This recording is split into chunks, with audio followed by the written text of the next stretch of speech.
podcasts you love. From people you trust. This is Twit. Bandwidth for All About Android is provided by CacheFly at CacheFly.com.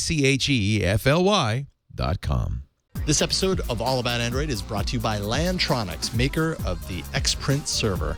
Print from any Android phone, tablet, Chromebook, or Kindle Fire to virtually any printer. For more information, visit xprintserver.com/twit and enter the code TWIT to receive free shipping on your order.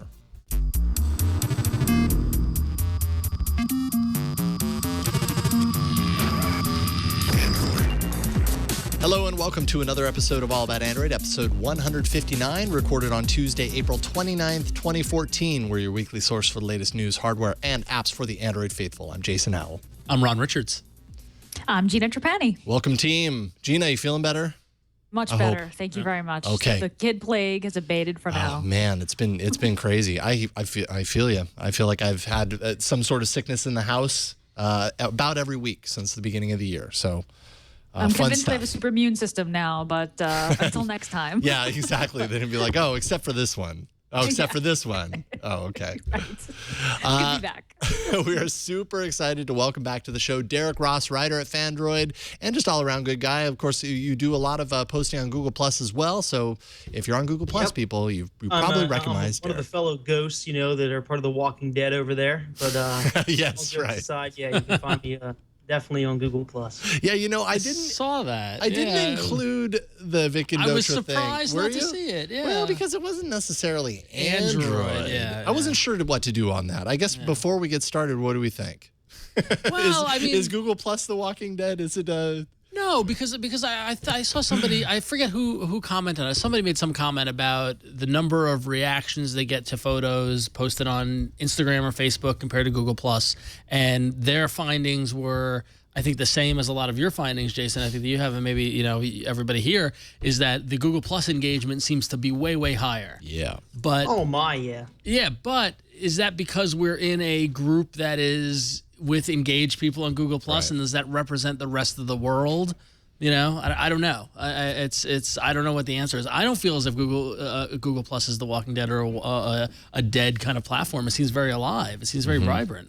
Yeah. I full-heartedly agree. It's very, very vibrant. I mean, it's so much of an interest network where you can find different people of similar interests and engage with them in a totally different way than I've personally been able to engage with people on, let's say, Twitter or Facebook or Pinterest or something like that. So, I mean, sure, it might not be the network for everybody, but that's why we have multiple different choices to use. But personally, I'm pretty much a nobody outside of Google Plus, but on there, I'd like to think that a lot of people know who the heck I am. So I'm a big advocate for it.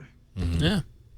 And I'll give credit to Scooter X in the chat room, who reminded me it was Andy Anako who posted that. Okay. About seeing more interaction on Google Plus. So. Yeah, I mean, I post differently to different services because of that reason, right? Twitter, I can reach a large amount of people quickly with Twitter. If I expect a conversation, I don't go to Twitter, or I might put it there and just know that I'm just kind of putting it out there, and I might get a couple of responses here and there. Google Plus has that kind of threaded approach that, at least in the technology world and the kind of thing that we're all here on this show talking about because we're passionate and enthusiastic about it. There's a great community on Google Plus that's also passionate and enthusiastic about that. Yep. So when they see a post, suddenly it becomes this really big engaging conversation, and that's of high value. Does that extend to the families that maybe will go towards Facebook because everybody that they know is there? I don't know, but I don't know if it necessarily has to. That was the point I was going to make with that. I just thought of as you were saying that, is that it's funny because, like, for me, my social group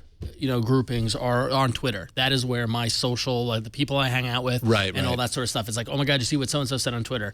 But I see a lot of activity both on Facebook and on Google Plus. But I feel like Google Plus is more activity around content, where Facebook is more activity around people's damn baby pictures. Yeah, that's right. That's right. Come over to the dark side, Ron. It definitely seems very. I mean, everyone's either getting married or they're having kids or whatever on Facebook. Where over on Google Plus, people are talking about content, and it's more reactions to content. So I don't know. That's just me, but.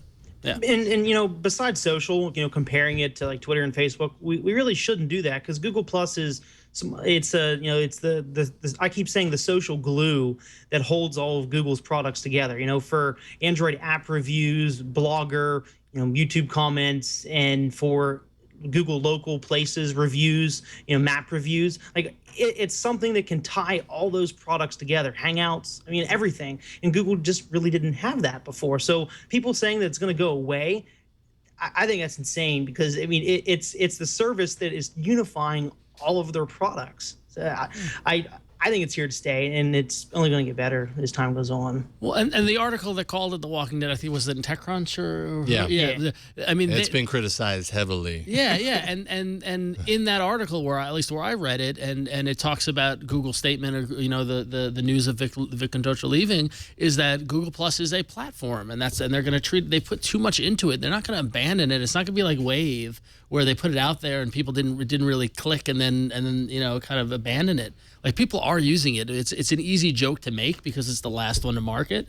But well, and aside from that, it's also very easy.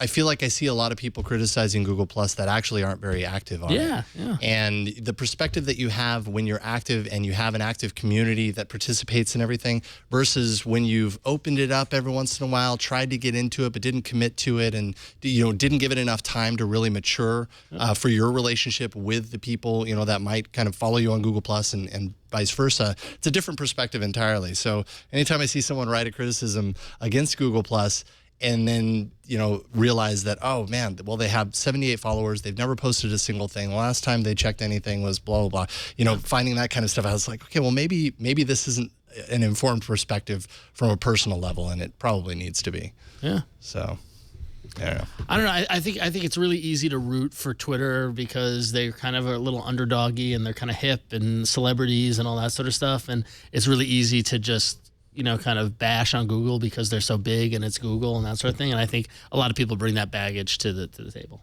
So, so I don't think Twitter's not an underdog compared to Google. They are, right, but not in general. But yeah, I think you're right. All right. Well, I guess we did talk about it. There we go. We didn't even run the news bumper. Way to go. No. Way to go, Brian. Thank you. Oh, hey, there we go. Okay, cool.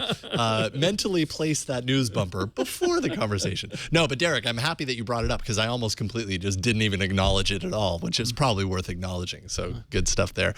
We have a lot of other things to talk about, though. This week, we'll be discussing, a continued discussion on the Android Silver program, a.k.a. the end of Nexus, potentially.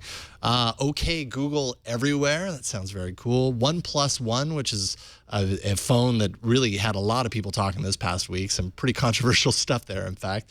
And so much more. You've already run the news bumper, so let's get right into it, Ron. Whoa. Okay, breaking news. Do you know of this? That's the generic breaking news. Oh. Yeah. I feel like if it was Android-specific breaking news, we'd have a little more of a sugary flavor to it, Brian. I have no idea what you're talking about. There's no such thing that exists on the TriCaster. Anyway. I'll talk to you later. We'll talk about it. We'll see eye to eye. Well, I'm going to break off a piece of the news and tell you all about it right now. So as you mentioned, Android Silver, the program that we were talking about that was a rumor, has now been corroborated by 4 different sources. And those sources include former Wall Street journalists, Wall Street Journal journalists. The staff of the information. Yeah, exactly. Been told by their own sources. But anyway, so these sources make it sound more and more legitimate that Android Silver is likely to replace the Nexus brand of phones, and it's going to replace it with the following: high-end devices, okay, little to no OEM or carrier customization on devices. Yeah, that's pretty big. Devices could be made specifically for Silver or be versions of existing devices tailored for the program. Timely update guarantee, which has been a hot button of recent days. And Google will market promotion of the handsets, so the marketing push of Google. What it didn't corroborate or didn't confirm that we rumored that we talked about earlier is no mention of a low-cost Nexus device that was being thrown about, and no mention of a developer-friendly stuff like an unlocked bootloader. So, right. So that's what we got on Android Silver. What do we make of it? Do we You got to put your money down on it, Jason. Is this the real thing? Money down. Money down. Your silver. Put your silver. I don't know. I mean, basically what this is saying is bye Nexus program. Hello, a new kind of replacement program that almost seems to kind of be a combination of the Nexus program as well as the Google, the Play Edition devices into a Google sanctioned, premium. They have a focus on premium high-end devices. So, right now Nexus as a program basically delivers pretty decent hardware at a low cost. Yep. Don't know if that low cost is going to be hit. I hope that doesn't go away. I don't know. I'm not really quite. I believe that this probably is somewhere in the cards. I don't think that it's going to happen soon. I don't think that it's going to happen right away. It's probably a year down the line. This is probably early talks, and it might even change a lot before then.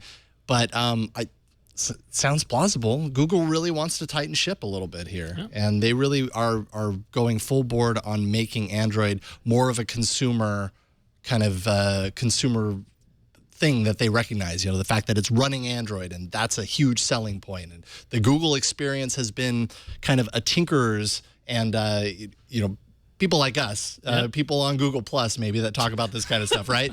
Those are the people that really care about Google's version of Android. And I think what Google wants to do here is they want to say, these are premium phones that run the Google experience, and that's actually a huge selling point for everyone, not just fans of the platform. Well, I think that's the nail on the head there. It's the Google experience. It's Google's version of Android. It doesn't have carrier bloatware. It doesn't have OEM skins and OEM apps. It's just pure Android in Google's vision. And it's almost something that, anybody that's a Nexus fan, anybody that's, stock Android fan should actually be very happy about this, because this is something that we've wanted since, the G1. We've wanted phones to be out there and more popular, and everybody to have stock Android.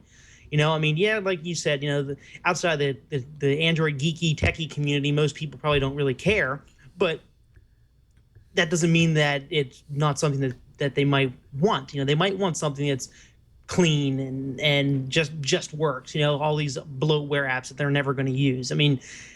I really think that Nexus fans should really embrace this, because this is going to get stock Android out there to the masses, and it's going to maybe have Samsung eventually tone down their UI or something like that, or LG might do that to kind of play ball in the future if this is a successful project from Google. So I think it's great news, and the Nexus fans that are kind of afraid about locked bootloaders and pricing and factory images, we don't know that yet. I'd say let's not sharpen our pitchforks just yet. Let's wait and see what Google has in store for us. But this is the internet. Every reason to sharpen our pitchforks, right? We're not. Once we're done with one thing, we're going to move on to something else. Exactly. Let's not move on to this yet.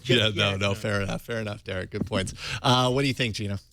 Yeah, this is definitely Google getting the Google experience out to consumers versus just super users like us who go to the Play Store and buy phones, right?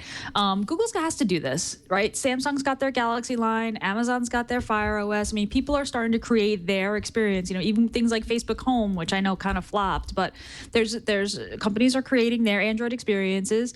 Google's, I think in all of our opinions here, tell me if correct me if I'm wrong, is the superior experience, the pure Google experience. But you can't get that really unless you go to the Play Store and buy an Nexus. And no one is doing that except us, except developers and power users and super users and people who really care about this stuff. And it sounds like Android Silver is going to be you walk into a store, regular person, and you get help and you get the premium Android experience. You can ask for it and you can get it, and it comes from Google, and that's a good thing. Google's always going to have a developer handset, a reference device with the unlocked bootloader and all those goodies. They're always going to have that, right? Because they always want developers to have that, especially when new versions of Android come out. So I'm not worried about that. I think this is just extending it to consumers. What it actually reminds me of, and not to make an analogy to my day job, but quite often in the world of comic books, when a comic book title sales lag over the years, they'll cancel it and then bring it back with a new #1 issue. Both DC and Marvel have done this ad nauseum for the past couple of years because it's a new thing to talk about, and it gets it in the mix. It's not really changed that much, but it just has a #1 on the cover. And so I see this as a similar thing. Yeah, they're adding some aspects to it that are different than the Nexus program, but really, if let's say Android Silver would never entered the lexicon, and this was just the next iteration of Nexus, it would be believable. It'd be plausible. Sure. But by calling it Android Silver, and then actually working with the putting more of a marketing effort behind it and getting it in stores, it's kind of giving them a new product to talk about. But it's really the same product. Mm-hmm. Yeah, so not that it's bad. I think it's great. I think more and more people should get the Nexus 5. But I think Gina's right, is that no one's going to the Play Store. If they probably look at the sales, they're probably lagging. They're probably, it's not the new hotness, and they need to create something around the new hotness. Sure. A name that's been out there for how many years now? When did the Nexus 1 come out? 08, 09? I mean, it's been... Thereabouts. Yeah. So Nexus it's 1 been... was 2010. There we go. Yeah. So, geez, it's been a long time. Android still feels new to me. That's the thing. It's been a long time, and then it hasn't. It's only been 4 years since the first Nexus device. I know. It just feels like, feels like it. Yeah. So there you go. So who knows when we're going to hear more about this? But more and more sources are coming through. When do you think?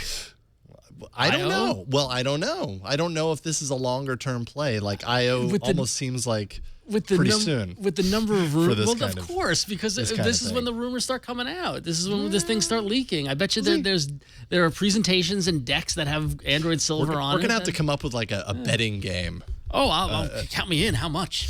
Yeah, totally. I would say we'll do Fantasy IO announcement. It takes devices a year and a half, in planning before they come to fruition. So I'm betting we're going to not see anything for another year or more, sometime in 2015. All right, so we got one for no. You're a no, right? Yeah, I'm thinking not IO. Right, Gina, where are you at?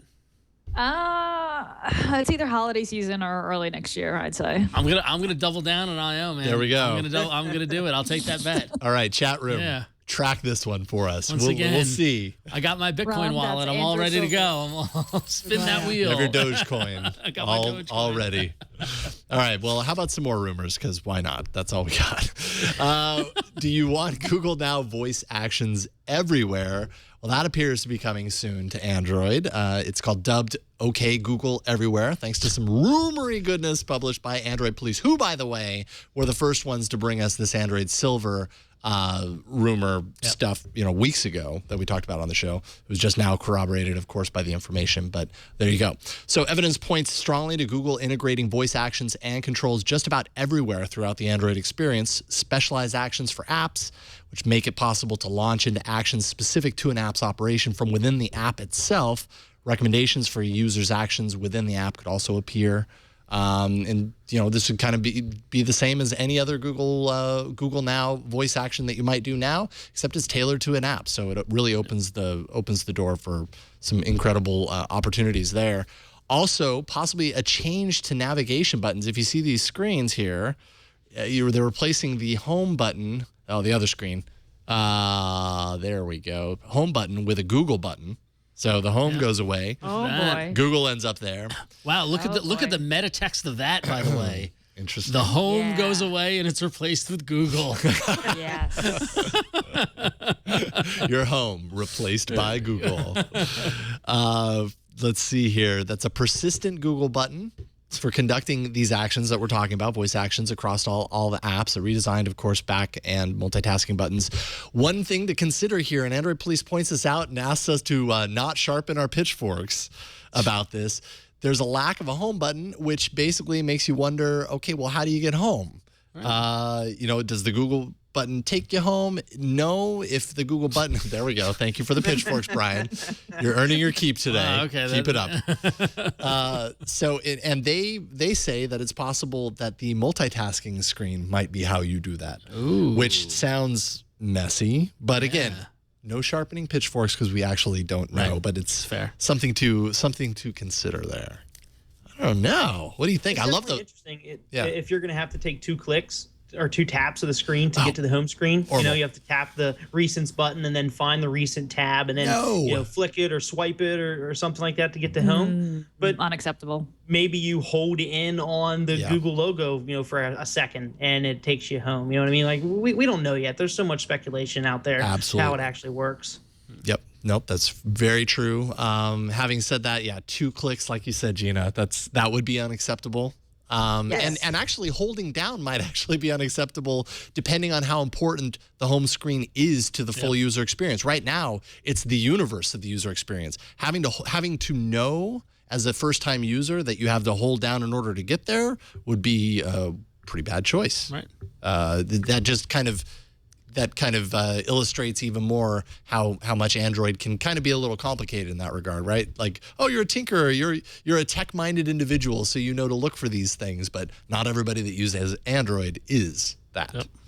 So I'm wondering if Google looked at metrics and found out that we don't use the home screen, that often. We use it to just launch an app or something, or we, we're not actually using widgets that often. They use something in their reporting tools to see that, users aren't spending that much time really on the home screen. So why not move beyond that? I mean, they had to have some reason to do that. Like you said, do you really think they would come out with a reason to confuse brand new users? So I generally think that they know what they're doing when it comes to design. I'm also a big Google fanboy, though, so I could be wrong there. I could be the target audience. But anyways, I would think they would have had some type of metric somewhere to back that decision up. Fair enough. What were you going to say, Gina? That particular bit of UI is definitely part of the Google launcher, like the Google Experience launcher, right? So I mean, that's definitely something that you could switch out by using another launcher, right? Yeah.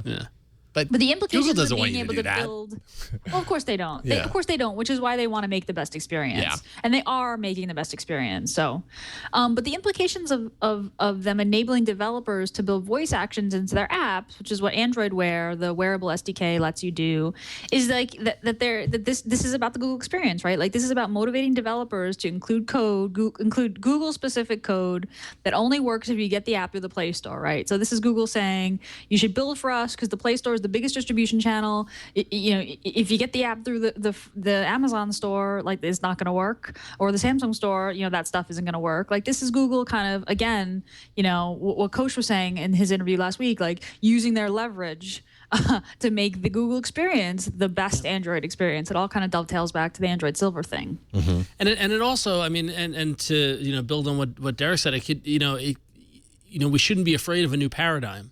Just because we've gotten used to this idea of a home button for years and all that sort of stuff, maybe it is the multitask button, but maybe it's not multitask, maybe it's just tasks. And that pulls up both your running applications and your list of applications. Or maybe there's some other navigation we don't even know about yet, I'm not afraid to try something new. The question is whether or not people who don't like it can switch back. It's kind of how do you help people through? This kind of reminds me of the Microsoft getting rid of the start button. You remember that? Oh, yeah. Yeah.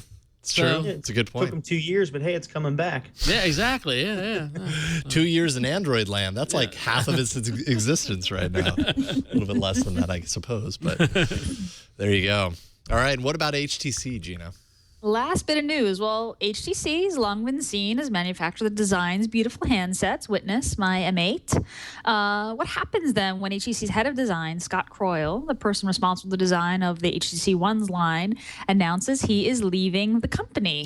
HTC describes Croyle's move as a long-term transition. They'll be keeping him involved with product development for at least a few more months. But Croyle isn't the only one leaving HTC. HTC Senior Director Ford Davison and others are also transitioning out of the company over the coming months. I'm afraid and sad for HTC. Like I love the One. I love the M8. They are beautifully designed. I don't know if Croyle's going to be able to transition, his work and his duties to his number 2, who's coming up and taking over his position. But it makes me worried for HTC amidst everything that's going on. To have an executive exodus is a little worrisome. Yeah. On one hand, it's sad. It's potentially sad because HTC, I too, I love their approach on design. On the other hand, HTC still isn't doing that great, and he's been the guy with design. So maybe again it comes back to the enthusiasts, or maybe there's a certain subsection of people that do like that design, but most people actually don't care because other companies are doing great and they don't have that type of design. They're doing something completely different. So who knows where the blame And lies. people are replaceable. Yeah. There's another good designer guy who. There's another Matthias Duarte. Yeah, exactly. Out there that can swoop in and HTC help needs to find their HTC. Johnny Ive, and they'll be fine. Right, there you go. I don't think this is the end of There you go. HTC by any regard. Yeah. I mean, it's just turnover. That's what happens. You know. Yeah. That's true. Life in the big city. Everyone is replaceable. That's what I've learned. I don't know, Derek. And now I'm scared. Yeah, I know. Listen, Jason. As I looked at Jason, I know. everyone's replaceable. And then you gave me a glare. Thanks. Derek, what do you think? Is this the end of HEC? It's kind of scary because, as you guys mentioned, that HTC hasn't been that popular of a Android OEM, and even though their designs have been great in my opinion, the HTC One and the M8, they're both beautifully designed phones, but they're not extremely successful phones. So now you take away the guy that's doing a whole lot of good, and it seems like it's going to hurt their chances even more. But as you said, everybody's replaceable, to an extent. So hopefully another designer can come along and continue to design beautiful devices for HTC. Yeah, they have kind of a history with that specific type of design. So a part of their community of people that are really engaged with their devices expect that level of design too. But hey, if something's not working, maybe you have to change it up too. So who knows what's going to happen? Who knows? All right. Well, we got an email. Well, before we get into our email, I just want to reflect that Jason is irreplaceable. So, shucks, thank you. I was worried there. Oh, no. Thank you, Brian. Thank you. Brian, on the other hand, is hanging on by a thread. So. I'm really trying. He's trying hard. All right, cool. So we did get an email, and I got to applaud Lori from North Carolina for I got to give you a slow clap for what might be my favorite email we've ever gotten, and also very topical because I had this exact same thought last night as I was cleaning up my Nexus 7 I was uninstalling apps. Lori writes in and says, I'm a bit behind in the episodes, but I have a question that I hope that hasn't been asked yet. And Lori, it hasn't, so you win. What apps do you still use that were in the arena?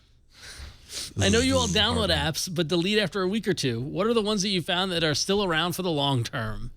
So, Gina, Jason, what arena apps do you continue to use after you've demoed them? This is a hard question to answer. It is. It's a bitter pill to swallow because we've covered so many apps in the arena. Yeah. And I'm sure people understand that I don't have 159 of my arena apps that I install on every single phone that I get. Episode 159. Yes, we're on episode 159. 159 apps each. Well, no, let's say we've been out every now and then. Let's give or take 150. Or so. Well, I don't even have 150 apps that I install on a phone. But just looking through here real quick, app sale. I'm going alphabetically. App sales, Astro File Manager. That's the file manager that I've always been with. Bacon Reader for Reddit, and Chat, which is an IRC client that I featured. Oh man, I don't know. There's not a whole lot in here to be. LastPass. I can't remember if that was in the arena, but that goes on almost immediately when I get a new device.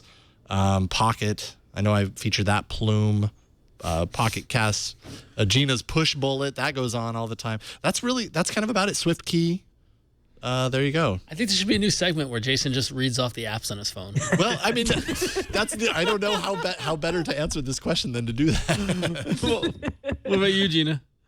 I actually, so just to be clear, I definitely don't have everything that I featured installed on my phone. I often have apps that you guys have picked because they're great picks. And they got me, but just a few, not an exhaustive list, but City Mapper, Fast Burst Camera, LastPass, Push Bullet, The Shapeshooter, which is kind of a fun game, Pushover, Pocket Cast, Time Hop, Trello, Twilight, Pocket Cast, and more aspirational than anything else, but Duolingo, which is a really great app, and I just don't take the time to use it as much, but I keep reinstalling it, thinking on every new phone, I think I'm gonna do more of this because it's great. If it's not there, you can't use it. It's like winning the lottery. Right. You can't win if you don't play. Right. I'm gonna speak Italian fluently, and I will do it because of this app. I need to see a list of my apps that were in the arena, but I'm willing to say that probably 95% of them I don't go back and use ever again. After the arena? That's okay. You've given them the time and the spotlight. I've put in a lot of wacky apps. Yes, those you have. weird, I can't tell you how long I spent the other night on my tablet removing keyboard apps. Like so.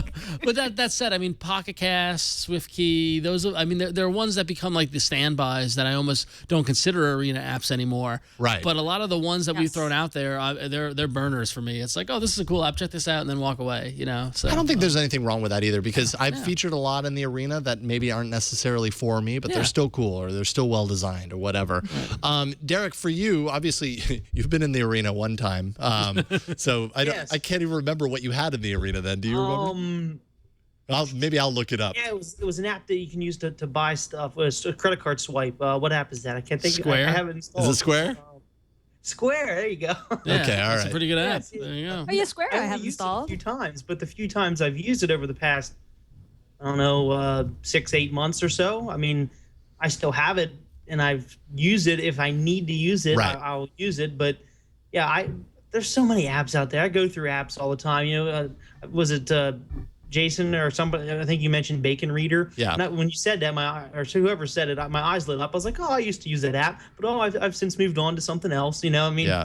No, there's that's just so many still my choices Reddit app. Yeah, no, there really are. If you get a device and you're just starting to install apps, what are at the top of the list that you install immediately on this device? Kind of a similar question, like the apps that have really had that lasting value for you.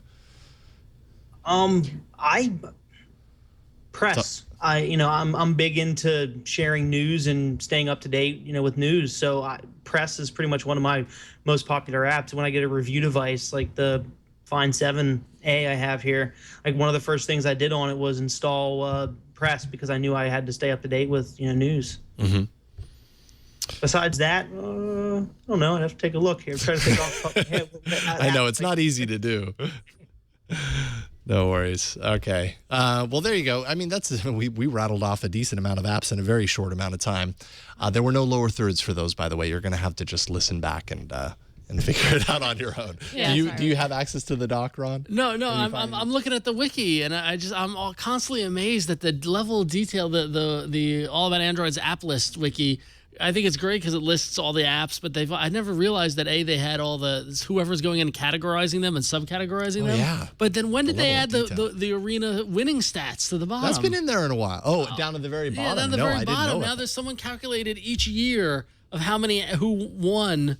And their streak, like your longest streak was 4 wins in a row, like in 2012, right? See, this is not a game. This is life. Also, I'm a huge loser, according to this. It's like, in 2011, I came in last. In 2012, I came in last. In 2013, Aaron Newcomb beat me. Aaron Newcomb. Man, I got to get on my game. Yeah, you do. Yeah, I'm sorry. For those that want to look at every single app we've ever featured on the show, you can go to wiki.twit.tv, search for the All About Android wiki, and you'll find a list in there, and it's really amazing. impressive. It's amazing. I believe it's Theater Monkey who maintains that, so thank you, Theater Monkey. I'm in awe. Thank you, Theater Monkey. And I'm sure there are other folks that have contributed to it as well. I also It's an like impressive site. I also like the first app that won the first arena was the Google Play Store app. Well, that was okay. That's a pretty important app to have. That right? was yes, and that we did things a little differently in the arena. I know. Then the arena was pitting 3 apps of the same type against each other. Yeah. We did it for a while that way, and we started with stores. So it was the recently launched Amazon App Store. And I think it was Slide Me was the other one. Anyways. Where's Slide Me Now? That was fantastic. I'm sorry. That was great. Hey, anyway. we've come a long way. I had no idea that I won 2013, by the way. I got you. You're gonna have to butter up the sides of my head to get out the door tonight. 2013. I didn't realize baby. that either. That's awesome. Unbelievable. Thank you, the thing Theater is that Monkey. I deserve some sort of special arena award because I think I take the most risks. You do. Yeah. So You do. take You risks. definitely are the biggest risk taker. You put yourself out I there, put myself out there. and then you don't ever use the app again. Exactly. That's why it's so easy to walk away. There you All right, go. I'm sorry. All right, cool. Well, let's thank our sponsor for today's episode. This would be Lantronix and their Xprint server. Whether you're at home or the office, printing from your Android device, Chromebooks, or even your Kindle Fire can be a challenge. And if your printer isn't already cloud enabled, well, you're out of luck. For the longest time, I've just kind of accepted that printing from my phone, from my tablet, it's so frustrating that I don't want to do it. It's unusable. And even my printer at home, it's a dumb printer. I bought it years ago. It's not a smart one by any means. It doesn't automatically connect to the cloud. So this is kind of perfect for me. This allows me to take advantage of Google Cloud Print. Xprint Server Google Cloud Print Edition is an easy setup, easy to use solution for Google Cloud Print enabled devices, allowing wireless and mobile printing from Chromebook computers, Android phones, and tablets, even the Kindle Fire. And it works with a printer you already own, whether it's wired or wireless, USB, or network. It's the first and only print server officially certified by Google for cloud print and Android printing. You can print to your existing printers. Like I said, you don't need to buy a new one. It's compatible with more than 4,000 top brand printers, and it's easy to use. It's kind of plug and play, automatic discovery and setup of printers. You just open it, plug it in, and print. It has advanced configuration available through its web interface. And one Xprint server, and I have one right here to show it off. It's pretty small device here. Box. One Xprint server supports multiple printers and virtually unlimited Android devices. It allows your USB printers to be shared with all users over the network. It's great for home, great for your office. It even works in large multi-function printers. And Cloud Print Edition, this is $149.95. It supports up to 10 network printers and 8 USB printers simultaneously. Pretty crazy stuff. So visit xprintserver.com/twit for more information and to buy. And we've got a special offer if you use the code TWIT to receive free shipping on your order. Just use that code TWIT at checkout and you'll get free shipping on your order. So remember, visit xprintserver.com/twit and at checkout, enter the code TWIT. And we thank them for their support of All About Android. Pretty cool stuff. I'll tell you why I like the Xprint server. Why? It's because the X lights up. Yeah. I think all the really good peripherals need to light up in a dramatic way. No, I'm serious. They all need to lend ambient light. Exactly. To Some your sort room. of dramatic kind of presence kind of thing. I like that. Yes. So I'm pro. Agreed. That's another feature, Ron. Yeah, there you go. It's a feature. It's a big feature. All right. Let's get into hardware. A little late on that one, Brian. Missed the cue there, Brian. It's okay. We forgive you. We got to see the drop, and that's all that's important. So close. So close. Missed it by that much. Okay, so there was a there was a device that got a lot of people talking over the past week. It's been an interesting conversation through and through, the OnePlus One. And Derek, you've done a lot of following of this on Google Plus and through Fandroid. Why don't you give us kind of the skinny on the OnePlus One? What is it and why is it so cool?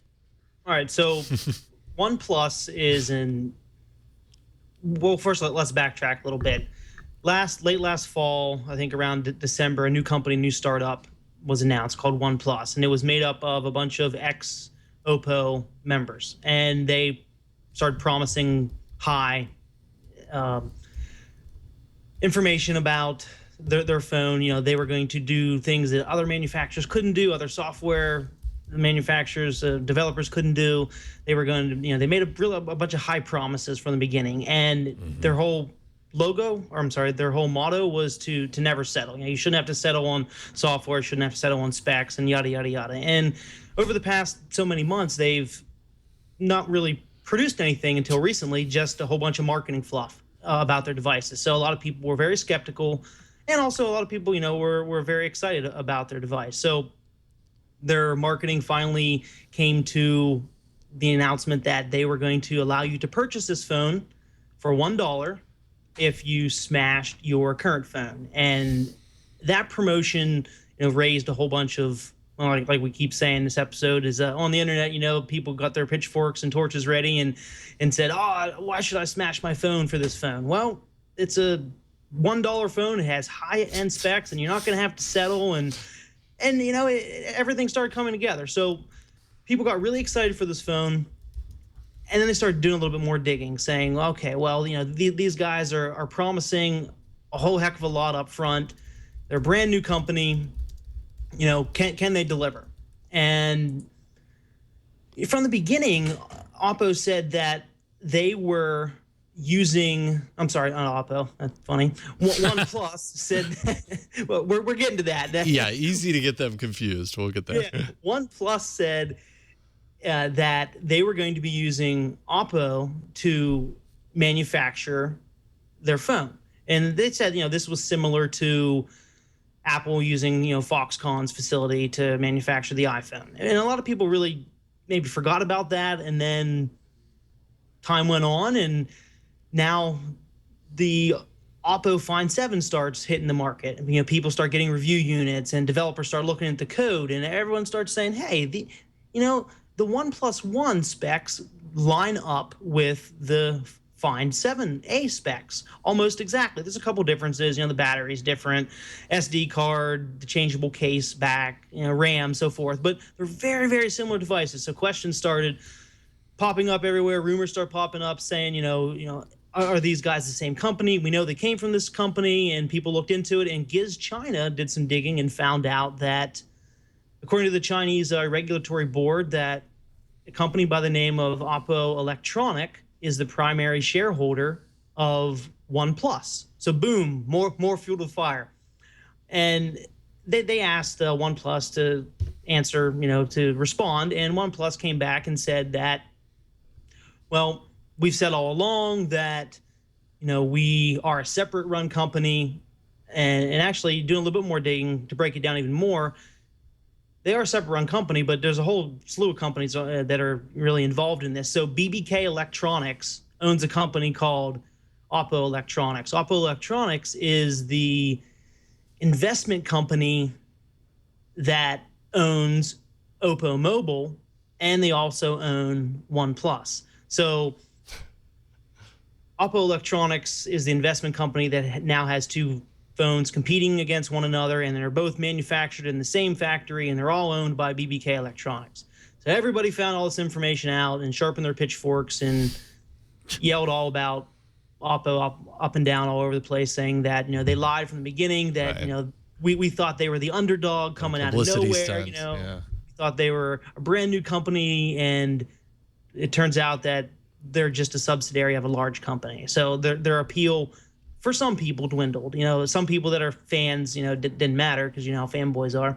But people that were buying into the marketing kind of were upset that they're not really having these fresh ideas because they're part of a big company.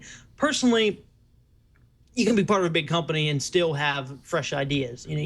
Just because they've got money from a parent company doesn't mean that they're not going to have fresh ideas. You can clearly look at the phone and see the cost of a phone at $299, because in the end, a $299 flagship phone with the best specs out there, I don't really care who makes it. It is still a $299 phone with the best specs out there. Right, and that's my opinion. A lot of people disagree, though. A lot of people feel that they were swindled.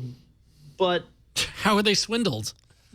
They were led to believe that that this was the underdog when they got played. Information hidden. Yeah. I mean, you could go to their domain name and see who owns the domain, and it says Oppo Electronics owns it. So they didn't hide the information, but they didn't sing it from the heavens. And apparently, because they didn't sing it from the heavens, people were upset. Right. People like to get upset. Still seems wacky. Yeah, people like those pitchforks. They love those pitchforks, man. But it does seem weird that people are upset about who owns the phone. Like, has the thing that they shipped. Have they shipped a phone, or they just announced the specs? Coming to Q2. Aren't we in Q2? I mean, I really think it's just because they thought they were this brand new startup underdog, no names coming out of nowhere, and we're going to deliver this something that was never done before. Right. And they are, but they're bankrolled by a bigger company, and I really don't understand the big problem with that, but I don't know. A lot of people are upset by it. A good inexpensive, higher end phone is a good inexpensive higher end phone, like you said. Yeah, exactly. I mean, who the hell cares who was giving them the money to make it? It's a great phone with high end specs, and it costs barely anything. It costs half the price of phones with those same specs. So I can't wait to try it. I'm gonna buy it. I think. I think it's going to be great. I don't care how they got their money. Yeah, I mean from a cost perspective, it competes with the off contract price of the Nexus 5, and from a performance standpoint, 2.5 gigahertz Snapdragon 801 processor, 3 gigs of RAM, 5.5 inch screen, 1080p LCD, 13 megapixel Sony Xperia camera, 3100 milliamp hour battery, non-removable. So some people were upset with that, but I think 3100 is pretty darn reasonable. Yeah. And is running CyanogenMod, of course, is running a version of CyanogenMod. So interesting stuff. I think the thing that kind of, I wouldn't say upset, but I was just kind of thought was a little, not a smart move from a marketing standpoint is the Smash Your Phone campaign. Absolutely. Yeah.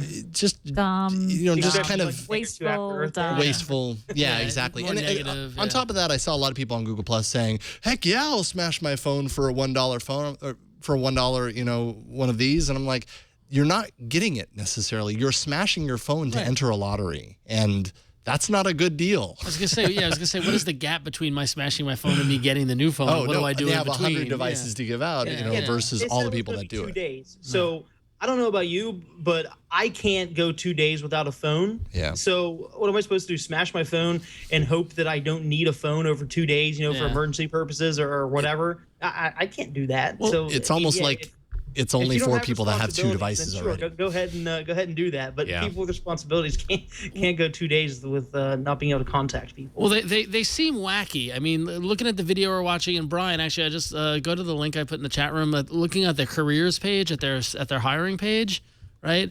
So they've got and they're based in China, and so they've got looking for PHP programmers, SEO experts, business development, and then the last one, your dream job.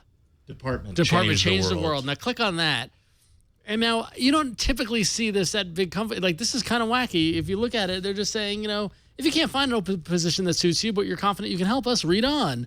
Like, they want you to contact them and tell them what you can do because they want to do different, like they see whoever's doing this seems already out there. Yeah.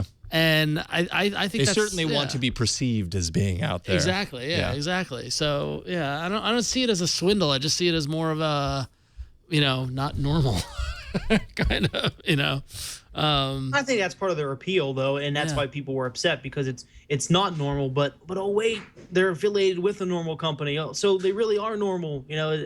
I don't know. Well, there you go. The OnePlus One, I think, from a device standpoint, it's a pretty great looking device. I just don't like I don't think it's necessary for anyone to destroy their devices. And maybe that sounds too like tree huggerish or whatever, but I think we're already filling landfills with tons and tons of plastic stuff that's never going to go anywhere. Somebody else can use this. There are plenty of organizations that you can give this device to. Don't destroy your device for a dollar device. It's just irresponsible. There's all sorts of good places. You can even sell it on Swappa and make money. You could sell your phone for $400 or $500 on there, and then turn around and buy the OnePlus One when it becomes available, and then still have a profit. So I don't know. I mean, like you said, Jason, I don't think it's a good idea. Yeah. Well, there we go. So, Gina, what else? What does Samsung have coming out here? They had an announcement. The Kazoom. The Kazoom. Kazoom. That's a great name. Sounds like the great Samsung has announced the Galaxy K Zoom, which likely won't see a U.S. release, but it's notable for what it brings, and that's a retractable 10 times zoom lens. Yes, it's basically a camera that also you can make phone calls on.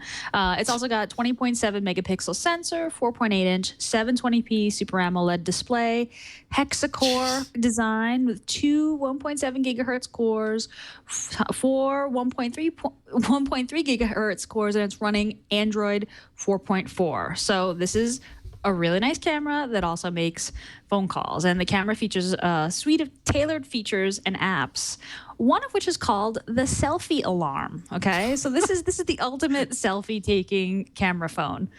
You set a spot on the screen to use a selfie alarm where you want your face to appear. And when you turn your camera around, take the selfie, the K will beep when you are framed as you wanted, and it'll take 3 pictures so you can pick your favorite. God. This thing is kind of amazing looking. Like the aspiring photographer in me kind of wants this thing, but it's really thick. It's really heavy. It really looks like a giant camera. Yeah. The Kazoom. Important to think. Kazoom. You think of it as a camera first, phone second, and then it's kind of like, okay, point and shoots are a little bit thicker than phones and a little bit heavier maybe, and it has the retractable zoom. And in that case, hey, sign me up. That sounds great. I don't know. Maybe it's silly. I think the selfie alarm is actually pretty brilliant. But is that what it's come to? I mean, that's what it's come to, though. That's what like, if it's come to. Samsung doesn't add this to all of their future phones, then they're missing a big opportunity here, because selfies apparently are like the biggest thing right now. So. Yeah. Look at that big old lens. My goodness. It's enormous. I mean, it looks like a camera. It's a camera with a phone. That's what it is. Yeah. It's me while I make a phone call on my camera. That's crazy. I think I'd have to use it. It looks so thick. I don't know if I'd like to walk around with that in my pocket. Consider yourself like 4 years ago carrying your cell phone. Well, I say that now, but for the past couple weeks, I've been carrying around this 5.5-inch monster. There you go, right. For the photo enthusiasts, I could see that as a major selling point. Like the people who are really like the Instagram photographers and all that sort of stuff, I could see that as being a big deal. Absolutely. Yeah. Yep. So so this story, saw this came across the wire today, and I thought it was interesting as we're talking a lot about gesture control and different ways of interfacing with devices. A new product called the Nod Gesture Control Ring is out and available today for $149. And if you run the video, Brian, you can see it. Basically, it's a ring that is designed for you to wear all the time, just as another ring. And so, Jason, this would be perfect to replace your thumb ring. Okay. And basically, it's Bluetooth powered, and it connects to your device and gives you control over the device. So there you saw somebody using Netflix on Android on a TV, basically, interacting with the application, similar to, to the when you put developer mode on, you see where the tap is or whatnot. Really kind of neat. I mean, this kind of aspect of you wearing this ring, and then it just at any given point you can use it to control your device. And for the demo, they're showing it in front of a big TV so you can see it being used, but it's compatible with any device that uses Bluetooth. So you could use it on your phone, you could use it on your tablet, you could use it on a computer. Kind of interesting. I mean, it's not Android specific, but it's clearly Android compatible. Yeah. That thing is wacky. Isn't it? It's right up your alley, Rob. Right, I know. I saw it. I'm like, this is kind of cool. We did an arena for hardware. Yes, exactly. Yeah. Oh, that's a great idea. Maybe that's what we need.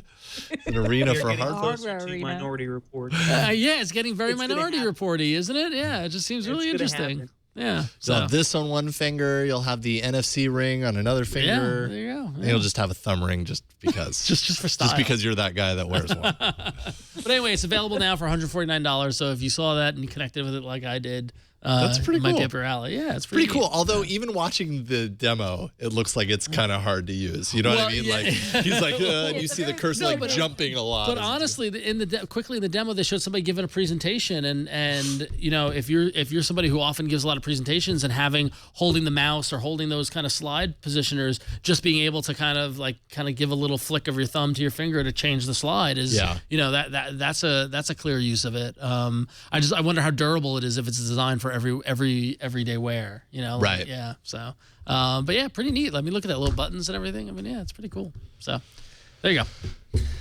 Well, smart rings, wearable rings, or wearable technology wearable rings. Technology, man, yeah. Yeah, we'll see how the whole rings thing shakes out. If you had your Google smartwatch and it's Bluetooth could you see the two talking and working together? Possibly. Maybe. Yeah, I can see that. Who knows? Let's see here. Just real quick, I did a review of the Sony Xperia Z2 Tablet. I have it here on today's Before You Buy. So if you want to see the full review, go check it out. It's twit.tv/BYB. It should be posted later today, so probably for most of the people that get this in download. But I really liked the tablet. Hold this for a second. You'll see just kind of how thin and light. I mean, it's like holding a small stack of paper. It's almost too light. Yeah, I know. You kind of worry a little bit about its durability maybe, but even, it doesn't have a whole lot of flex when you try and twist it and everything. It does have the port covers, but that's only because it is IP58. So that's dust and water resistant. You can see right there the port covers are what solidify it. I did a dunk test on Before You Buy, and as you can see, it survived. So, but it's a great premium tablet. It starts at $500 for 16 gigs, $600 for 32 gigs. And I'd say my only big complaint was with the camera, which it just took some pretty awful photos for the most part. But again, do you guys hold tablets accountable for bad pictures? Because, I mean, I don't ever use my tablet for pictures, so it's kind of like, okay, if everything else is good and the camera sucks, I'll still recommend it. So, see, background blurring, which everybody's doing nowadays, didn't quite work so well on that one. The next one worked really well, so... But I mean, just in general, like a lot of fuzzy pictures. Look at that. Yeah, front facing was okay. Pictures. You know, aside from Skype, I don't see any reason to have a camera on the tablet. You know what I mean? Like I see it as a video conferencing tool. Some people really, want to have it because it's there and they expect it to be there. I just don't think you're going to take the best pictures ever with a tablet. They want to go to Disney World and do this. Yes, right. Yeah. Everywhere I go, I have this in my. It doesn't pass the back pocket test. No, it doesn't pass the back pocket test. I haven't done that in a while. Yeah. How do you not touch here? That's what everybody asks me. I'm sure I could just get rid of that, right? No. No, you can't. Okay, well, let's touch there and see what we have. Isn't that? If that's attached to your screen permanently, right now that's got to be because it's a demo unit, right? It's got to be. Right? It's got to be. It's probably another app. You were able to widget. Yeah, you were able. Okay, and that is one of my complaints is that the touchscreen responsiveness. Yeah. Like I was trying to do it and it wasn't doing it. Yeah, no, I tried it a couple times. It didn't. But anyways. It's gone. So there you go. It's a great tablet. I gave it a buy. For the upper end Android tablets right now, it's definitely among the best that I've played with. So there you go. Sony Xperia Z2 Tablet. All right, Gina, Glass. What's going on with Glass? I got a couple of Glass updates. Field Trip is now voice integrated into Google Glass. So you're wearing Glass, you can say the command explore nearby, and Field Trip will show you interesting facts about the world that surrounds you as you walk and look at things. Field Trip, of course, is developed by Niantic Labs, which is actually owned by Google, but they operate independently, and that's available today. And Google announced a few upcoming changes to Glass. Photo and video backup will now be available with any internet connection, not just powered Wi-Fi. And also smarter phone answering that will know if Glass is on your face when a call comes through and route the call accordingly, which is actually a really nice update that Glass needs badly, because the few times I do take out Glass, someone calls and I'm like, what is ringing? Where are my glasses? I need to answer that phone call, which is just ridiculous. Yeah. So some nice Google Glass updates there. And Field Trip, obviously is an obvious use case for Glass, and it's nice to see that it was really integrated into the main menu there, voice commands. So Derek, you're donning a pair of Google Glass right now. Yeah. Have you used this Field Trip? There we go. Mouth open, mouth agape as you control. Field Trip. I honestly haven't checked to see if the update, if I can just say okay, Glass, explore around me yet. I haven't checked that yet, but the other updates I'm actually excited for. You don't know how many times I've had Glass like laying on my desk or nightstand charging, and then somebody calls me. Because I don't wear Glass around the house. I'm only doing it here because everywhere I go, people see me with Glass on. Anyways, so it's charging and the phone rings. So I pick it up. Hello? And I'm like, man. And then then I gotta pick it. I gotta look at the phone. I gotta change it from Glass to the earpiece, and that happens.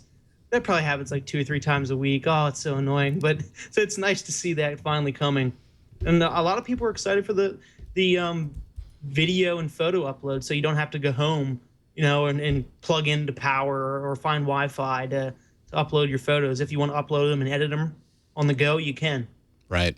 At the expense of your battery, of course, because then it's using mobile to do it. Yeah. But hey, if you need to do it, you can now. And, yeah, exactly. And I actually got an argument today with somebody on Google Plus about that, but they want the ability to do that because they, want more control over their photos. So it's apparently a good thing for some people.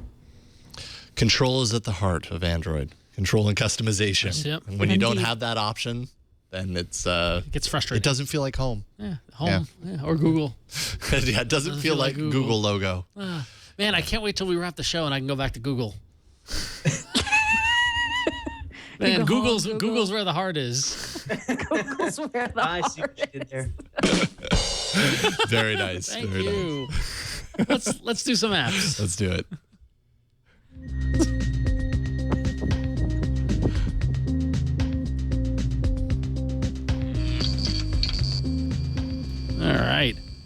Man, I could go for hours with Google Home jokes. By the way, they just flooded my brain. So I love it when science and research proves the wide thrashing opinions we have of things. And in this particular case, a study of Samsung and Samsung users using the S3 and S4 and their use of apps proves the theory of what we've been talking about, that Samsung's bloatware nobody really wants.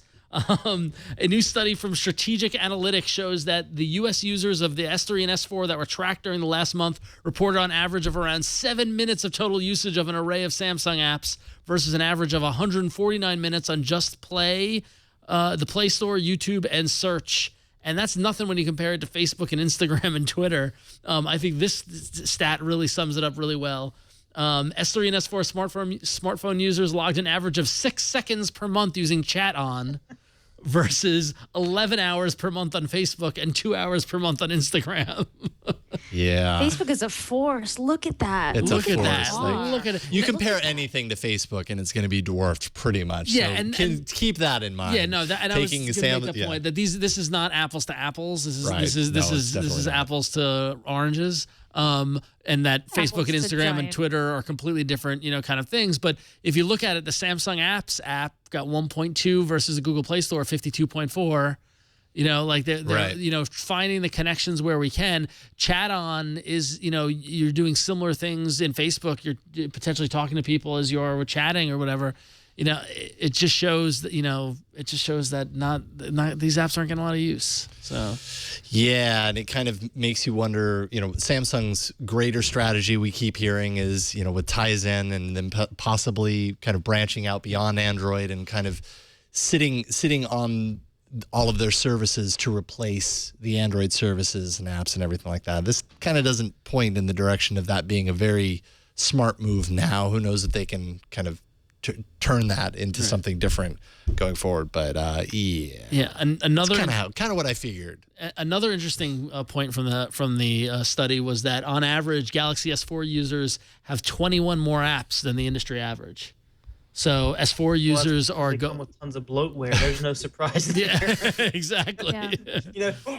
Shocking. Right. And that you can't remove, by the way. Yeah, that's. I love that the guy, Barry Gilbert, the vice president of strategy analytics, his quote was, "Samsung should develop a differentiated set of apps that will resonate with its user base." So thanks, something Barry. that isn't, right. Captain Obvious. Piece of cake. Maybe they should make good apps. Pay me. More apps. No, you can't. They might be able to throw more phones at the market to find their niche, but they can't keep throwing more apps at the market. It's not going to work. Agreed. I would really like to see this chart though with with some more reasonable comparisons. Yeah. Like I'd like to see Chat On versus Hangouts. I'd like to see Google Play versus multiplayer, play games, S-Voice versus Google Keep. I mean, I actually think that those numbers I think that the chart would probably look similar, but not as extreme as this. Yeah, this really spells it. This pushes it to the absolute max. That's why, comparing anything to Facebook, even outside of the S3 and S4 users and Samsung apps and everything, I mean, it's going to dwarf. So there you go. But this is limited to S3 and S4 users, so it is, still keeping within the Samsung user pool. And so it probably says something. I just don't know if it's as extreme as it points out. It makes a good case for something extreme, and I'm not sure it is that. Extreme is fun. Yeah, it is. Hey, it certainly gets people to talk about it. I think this is a pretty, speaking of Samsung, I think this is a pretty cool little addition to LastPass. They updated their Android app to include fingerprint authentication support to the Galaxy S5, which in my experience with the S5, I actually liked the fingerprint scanner. Most of the reviews that I read are people saying, it's not as good as the one on the iPhone, and it's not dependable or whatever, or you have to hold it with two hands in order to do it. You can hold it with one hand and just store one of your fingerprints as your sideways thumb, and then boom, you have the ability to do it with one hand. I would love to be able to do this to get to my passwords in LastPass, because there's nothing like using the convenience of LastPass, but then still being slowed down because I have to type in my 25-character master password in order to unlock it and actually use it, which is great security. But I'd do this too. This would be fantastic. What do you think, Gina? Yes, do want. That's the thing. I find myself typing in my master password and LastPass on the phone a lot more now, so yeah, I like it. Love LastPass. There we go. And Ron, how's your LastPass experiment coming along? It's going slowly, but it's inching along. It's taken a lot for me to let go to a certain degree. But for me, it's just the transferring of all my passwords into it. As I'm setting new passwords, I'm saving it. I made folders for here are my work passwords, which is my personal passwords and things like that. So I just need to spend more time with it. I discovered the settings pane on LastPass, the advanced settings. I was like, oh, I need to go through all of these. It can get deep. Yeah, it can get deep really fast if see, you wanted to, or it can stay pretty mellow. So. But I dig it so far. So I got it on my phone. I'm paying. I went through my trial and I'm paying my $1 a month or whatever it is. Or so your whole $1 a month. It's a cup of coffee for your security and peace of mind. Exactly. So. Real quick before we move on, I just want to point this out because I'm sure we're going to get some emails. I made a comment about the lottery system with the OnePlus. I was a little incorrect there. Ooh. My understanding was that it was a lottery that you destroyed your device and then it was a lottery afterwards. It's actually the opposite. They choose 100 applicants to be smashers. And then if you're chosen, you then destroy your device. So that solves the... So that's not a bunch of unnecessary smashing, but it's still kind of not necessarily responsible. I wonder how many people have smashed their phone already. I'll look on YouTube. There's a handful of people that have already done it. Yeah. Of course there are. I knew it. Yes. Of course they are. People will do it whether there's a contest or not. But yeah. Just for a little bit of internet fame. Paco Bell, thank you for keeping me honest printer, on that. PC load letter.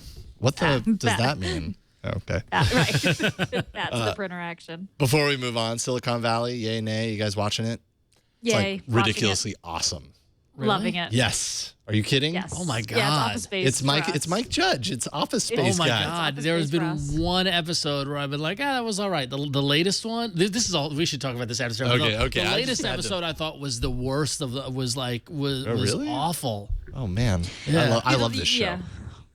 I love it. I've been really enjoying it. The last episode was the weakest of all of them so far, but Thank you. I've been liking it. Although I did finish the. Oh, see, we're totally getting off track. But I did. Sorry, I did that. I apologize. Yeah, this is all your fault. It wasn't me that time. It wasn't me. Well, you do a PC load letter joke, and I can't help myself. Okay. I did watch. I was stuck at work for hours doing doing some work stuff on a weekend, and so I blew through betas. The Amazon show that is essentially the same show as Silicon Valley, and it's essentially the same show, like down to like there are slight deviations, but like the generic plot of like guy comes up with an app, turns down a bunch of money, builds it like it's almost the same thing, and they're both awful. Yeah, but it doesn't have Mike Judge, right? The only good thing about Silicon Valley is also, I think, going to be the worst thing about Silicon Valley is that the guy who plays Peter Gregory is amazing, and unfortunately he passed away after the 5th episode.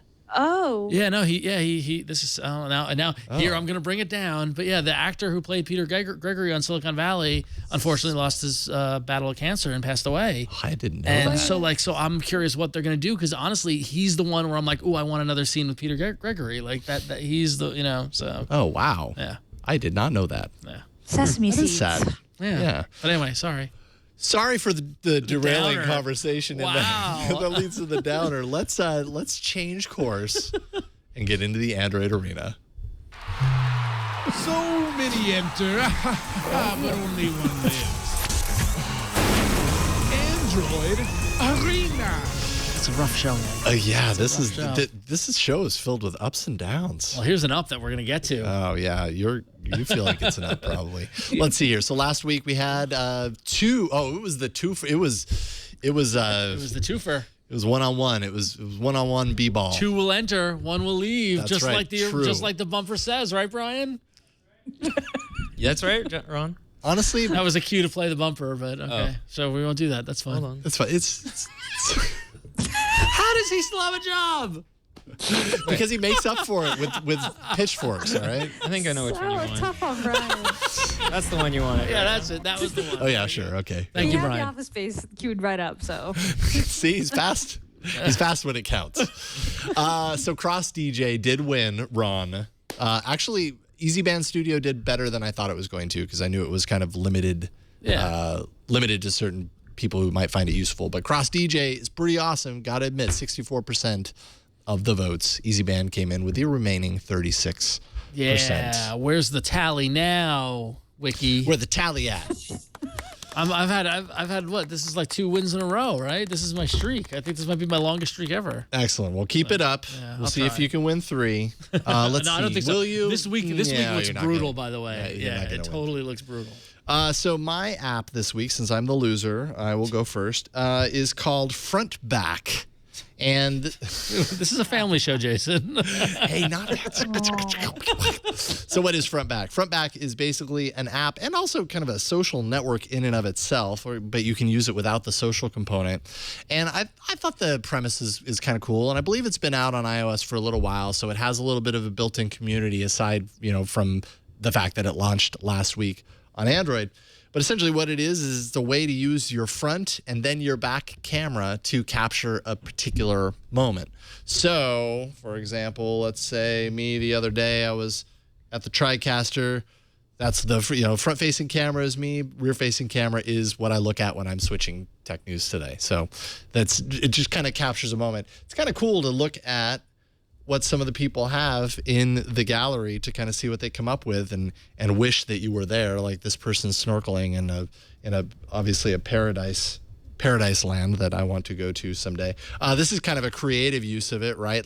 Using both cameras but lining up the pictures so that it kind of creates one really long picture. You can like or heart the images that you really like as well. There's not a whole lot to get into here except the fact that you're sharing photos that show you both directions. So it's just kind of a way to expand your view of a particular moment. And of course, if you use cats, you're probably going to get a favor from a lot of people. 2,457 people favorited this. So that's it. You can also search by nearby. I wonder if there's anything nearby in Petaluma right now. Let's see. This is Novato. This isn't too far away, although it's raining in this picture, so it probably wasn't recent, but it was definitely nearby. Sure, I'll give you a heart for that one. Why not? But there you go. So it's front back. You can take these pictures and share them on whatever service you want. Yes, user 15863 in the chat room says a selfie app, and I suppose it's a selfie app. Sure. It's a selfie app with a little bit extra. It's a selfie app that also gives you the context of where you were when you took that selfie. There you go. Somebody else in the chat room says there's 40 different apps named Front Back. This is created by Front Back, so it's Front Back. Thank you. Wow. Okay, Brian, you win. Pretty Brian close, has right? just yes. He misses a cue, but then he bounces back. He gets That's right what back in is. it. Yeah, I just miss Ron's cues. Brian Burnett redeems himself with live video of Front Live Back. front back. Yeah, it's live Front Back from the Twit Studios. So, anyways, it is Front Back. It's by the developer Front Back. So, I mean, if you're having a hard time finding it through a search, you can just use the lower third QR code that we throw on. Or you can check out our show notes at twit.tv/AAA. Find today's episode and you'll find the link there. And I don't know, it's kind of neat. Yeah. Good, cool little camera app. I haven't seen that done before. So there you go. Cool. Front back. Front back. Front back. There's a band called the Front Bottoms. Think about that. That sounds a little. Okay, so my app is, if longtime viewers of the show might remember, a couple of weeks ago I was wrestling with SMS apps as I've chosen to reject Hangouts for my life. For a while I was using Textra. That was pretty good. I liked it. But I discovered a new SMS app that I've fallen in love with. So I thought, hey, since I'm in love, might as well bring my love to the arena. It is called Hello SMS. And this is, it's honestly, it's the SMS kind of app that I was looking for because it's got an innovative, different kind of approach to the design. It's got a tab-based approach.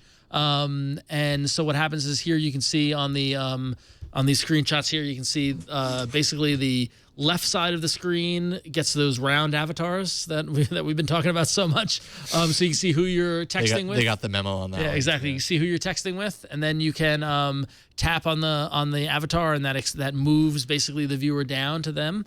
And there's a whole bunch of different custom. You can customize the look of it. You can have a light look or a dark look. I've got the app here, so I can kind of show it to you in real use. Although don't read my text messages. But anyway, so So what you here? I'm gonna put it on the Zipcar one. So here I've got this whole list on the left side. Here I've got my contacts that I can scroll through, and then over there you see this is the actual text area. This is the Zipcar reminder of my car being due.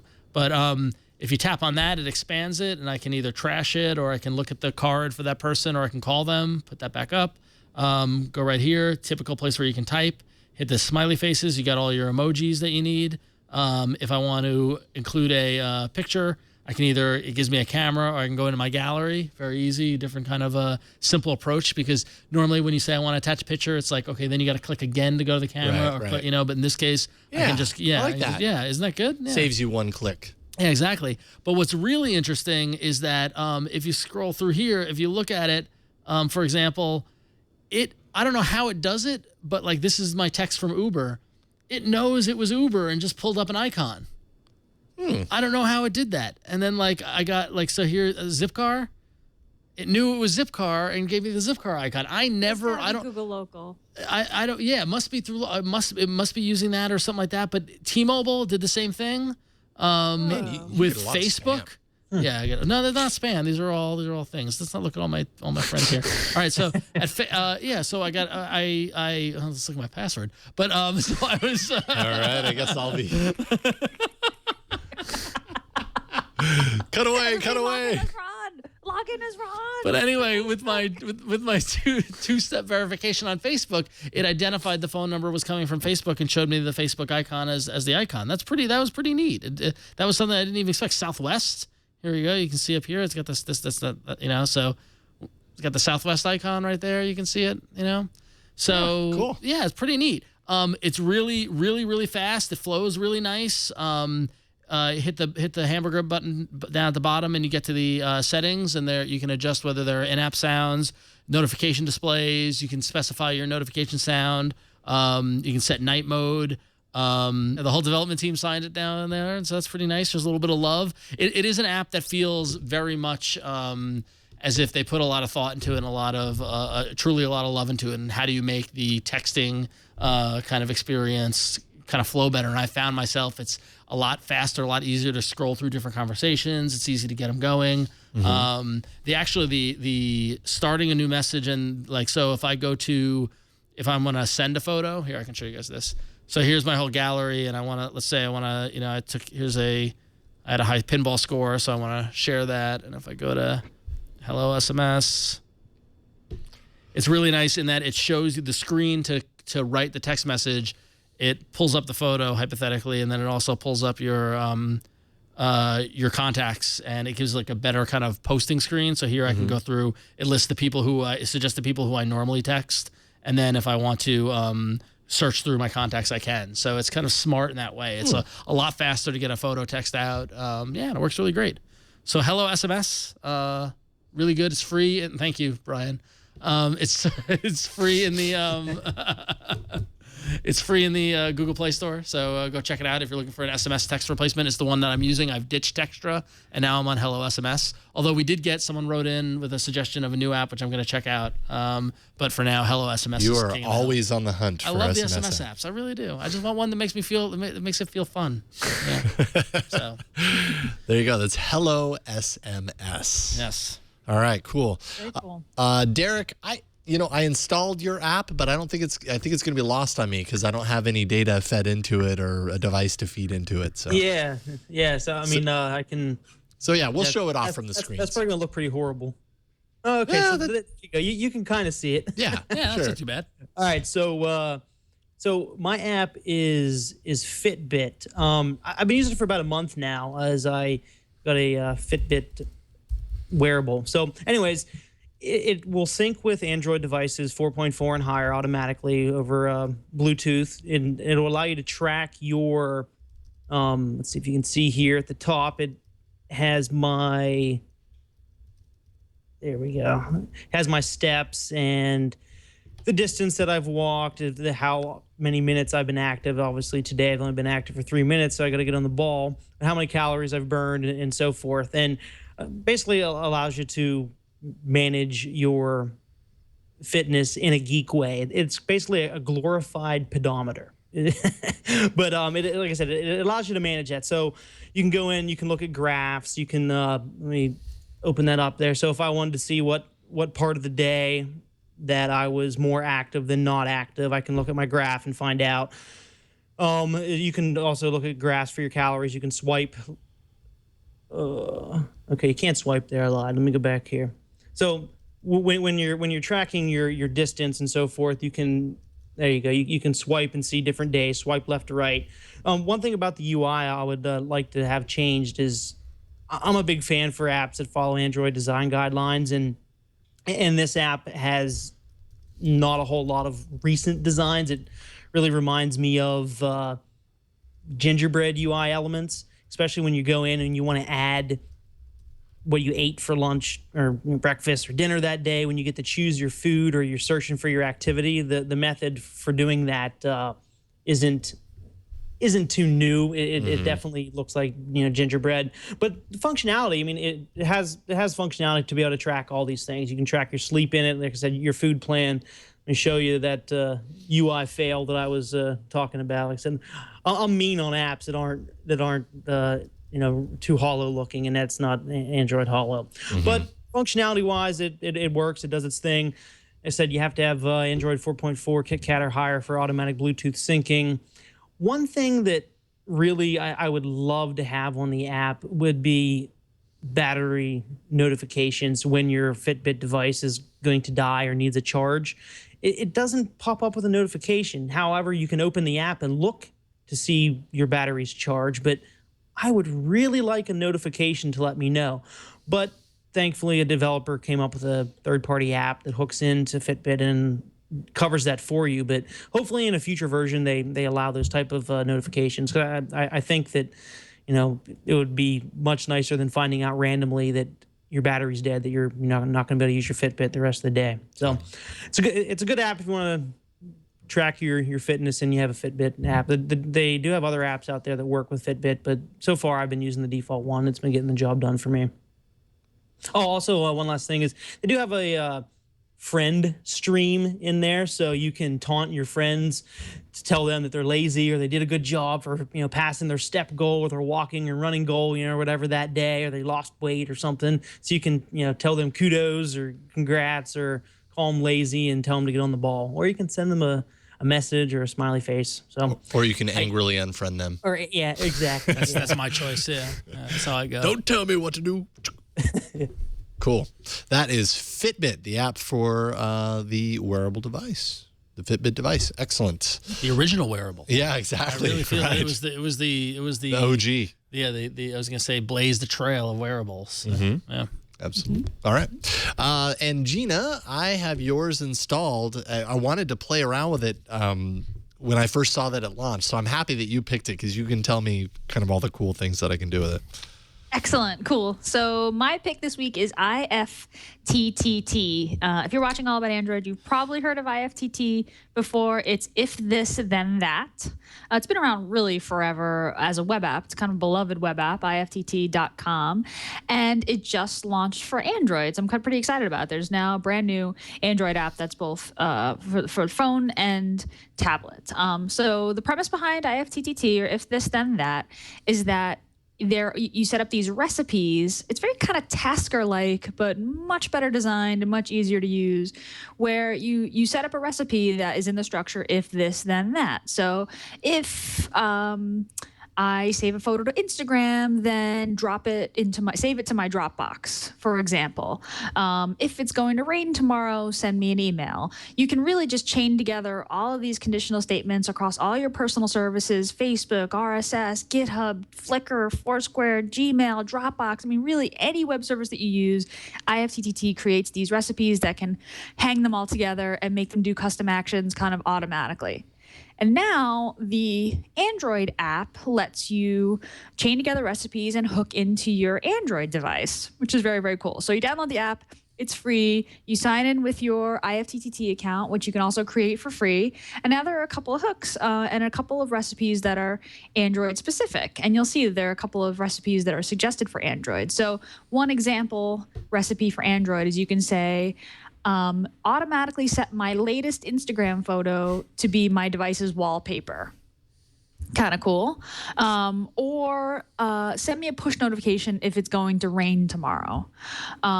Or if I come into this location area, like when I get to my office, make sure you mute my phone and put it on vibrate. So location services, you can access your wallpaper, you can get, push notifications. It's a really, really, really nice interface. It's very easy to use. Like I said, it's kind of like Tasker. And actually, one of the people in the app reviews called it like a poor man's Tasker. I would call it a better Tasker. I would call it a simpler and more obvious, easy to use Tasker. And of course, these recipes aren't just for your Android device. You can have recipes that run kind of in the background that aren't connected to Android, but now with the app, you can kind of customize your Android phone using IFTTT. I've been having a lot of fun with it, just playing around with a couple of different recipes. This just got released, and there are, I think, some bugs to iron out. But this is the official app, and I definitely think it will get better. So yeah, that's it. IFTTT for Android. If this, then that. Cool. There's one thing about Tasker is that it harnesses a lot of power, but you have to really you have to know how to use it. Be okay with getting a little nerdy with it. Fiddle with it. Yeah, you gotta fiddle a lot. Yeah. I think IFTTT has done such a good job of taking, of giving a regular person an ability to program pretty complex actions in like a very simple, structured way. Just if this, then that, these sort of amazing conditionals, but you can create these event triggers. And it's also very social. So you create an IFTT recipe and then you can share it and then you can fork it and you can change it to work for your own needs. And so there's this huge community of amazing recipes that get liked and faved, and so the great stuff bubbles up top. And when you install the Android app, you get a couple recommended to you. It's just a really nice implementation, I have to say. A very consumer-friendly implementation of something that's really kind of nerdy. Yeah. This is like Tasker or Yahoo Pipes, which is a really old school way to do something similar. Oh, I remember Pipes. I remember Pipes. Yeah. Pipes was like the dream. I remember I used IFTT years ago on the website of things back when I was at Rev 3 because one of our coworkers really hated Twitter and always made fun of everybody for using Twitter and grumbled about it. So me and Mauricio actually both made an IFTT recipe that every time he posted on his Twitter, we'd immediately respond, right? So that he always got a response. So just this automated thing. Yeah. So that was fun. Nice. So, that's an example of the things that you can do. So torture your coworkers, troll your coworkers with IFTTT. Pretty much. I really like with this app how easy it is to kind of share the recipes and everything because with Tasker, I go through these. I have gone through these moments where I'm like, I think of this thing that I want to do, but I don't want to spend the time to figure out how to do it. So I go online to try and find like a Tasker thing that's already out there, and then just like coordinating that whole process and then bringing it on the device and loading it in. It's just this whole like convoluted thing, or at least it was the last time I did it. This really just kind of integrates it into the app, and that's kind of what the app revolves around, is that social kind of sharing of capabilities. Yeah, no, the recipe sharing is really cool, but IFTTT continues to be on the list of, when I have a free Saturday, I'll play with that. And, I never did. Yeah. Well, there you go. So we have 4 apps this week: Front Back, Hello SMS, Fitbit, and IFTTT. You can go to AAApoll.com/159 to place your vote for your favorite app. And it's kind of what I figured. IFTTT pulls out ahead early on with 64% of the vote. But there goes my streak. Well, you never know. It's going to end at 2. You never know. That's right. As we like to say every week, you never know. You never know. That's what Brian says. That's what Brian says to me every week. You never know. You never know what's going to come up on that screen. You never know what crazy thing he's going to do suddenly out of nowhere. I have nothing. Okay, good. Or nothing. See, you never knew that he wasn't going to do anything. There you go. He leaves you guessing. Keep you on your toes. Yep. Exactly. Well, Derek Ross, it's been a pleasure having you on the show once again. Thank you so much for coming on and talking Android stuff with us today. Yeah, thanks, Jason, and everybody. It was great to be here. I love to geek out and talk about Android, so it was very enjoyable. Thanks for having me. Fantastic. Where can people find all of your work online? Well, as I said at the beginning of the show, big Google Plus fan. So you can find me on Google Plus, Derek Ross, or you can find me on Fandroid.com, as well as Twitter, Derek M. Ross on Twitter. Awesome stuff, sir. Thank you so much. Appreciate it. Now, Ron, Yes. you have some a little news, a little exciting news. Yeah, so I teased it last week. Was it in the post show? I think it was in the post show. It wasn't actually during the show. But yeah, so my day job, I get to work at the wonderful Image Comics at imagecomics.com, where we publish some of the best comics in the world. And today we actually launched our first partnership and kind of joint venture with the folks at Humble Bundle. So if you go to Humble Bundle right now, humblebundle.com right now, there's Image's website. That's our site. But if you go to humblebundle.com, the bundle for the next 2 weeks is a bundle of Image Comics digital comics. So you can pay your own price, and a portion of the proceeds go to charity. We're benefiting the Comic Book Legal Defense Fund, which is a very important organization in the world of comics that helps people from that deal with kind of First Amendment and censorship and things like that. But yeah, so it's got 9 books involved in the bundle. So for just the low price of $15, you can get 2 volumes of The Walking Dead, plus Saga, plus Lazarus, plus East to West, some great comic books. And I got to be honest, this launched at 11 a.m. today, and I'm overwhelmed with the response. It's been amazing. I think we're up over $80,000 raised so far, so it's crazy. So wow, yeah. So check that out. Good for you. Yeah. So this is one that was definitely one I've been working on this since last summer. So it's been a long road. I saw all the love that Humble Bundle gets from apps and video games and things like that, and said it was this would be a great way to get the word out about comic books. So go to humblebundle.com. You got 2 weeks to get on board with the bundle. And honestly, these are some of our best comics. So there's something for everybody there. So I'm sure you'll enjoy it. So yeah, and then you can find more about me at about.me/RonXO with all the links to my Twitter and Facebook and funds like Google Plus and fun stuff like that. So, sweet. Yeah. Well, thank you, sir. Thanks. Good luck with the Humble Bundle. Yeah. And Gina, what you got going on? I am working on, when I'm not on Twitch, I'm working on an app called ThinkUp, thinkup.com. It's social analytics for humans, and I'm really excited. We're launching a few new insights in the next, actually the first week of May, starting Friday, so I'm excited about that. It's open to the public now. Check it out. If you tweet, if you Facebook, if you want to know more about if you're wasting your time doing so, ThinkUp's what you want. And I also co-host This Week in Google here on the Twit Network, and that airs on Wednesdays at 1 p.m. Pacific, 4 p.m. Eastern. So I'll be on tomorrow with Leo and Jeff Jarvis talking all things Google and sometimes a little bit of Android too. So come on by and watch. I have a good feeling you're going to be talking about silver a little bit. I think we will. Leo does kind of leave the bulk of the Android coverage to this show, but yeah, I'm sure that we'll mention it at least. Yeah, there you go.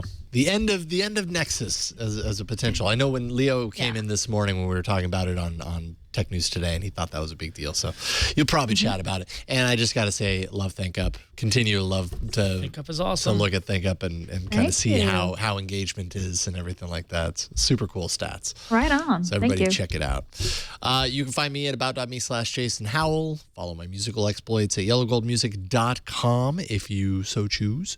And that is it for this week. Thank you so much for joining us. Oh, sorry, Brian. Thanks for the snuff, Jason. You know what? Father Robert suddenly started looming, and I'm going to blame him because he threw me off. He stole your thunder. Did I do that bad tonight? Yeah, no, actually, you did fantastic, Brian. What You're did people? great, Brian. What do people need to know about you? You don't need to know anything. It's fine. Well, you know. Oh, I'm sorry, buddy. Padre was distracting you because we do a far more sinister show called Know How on the Twit Network. Tune in Thursdays at 11. I forgot the time. Whatever. Good show, guys. Thursdays. I'll let you finish. Have you been waiting 2 hours to do that bit? If I had, I would have had more to say. Follow Brian on Twitter because he needs your help, obviously. Desperately. All right, let's try that again. Sorry about that, Brian. Leave us a voicemail, 347-SHOW-AA. Send us an email, AAA@twit.tv, or a video mail if you choose. You can find us on Twitter. We are at Android Show. We're on Google+. We have a community there that's very active. Just search for All About Android on Google+. We have a subreddit, twitaaa.reddit.com, that helps inform us as far as the stories that you think are important for every show.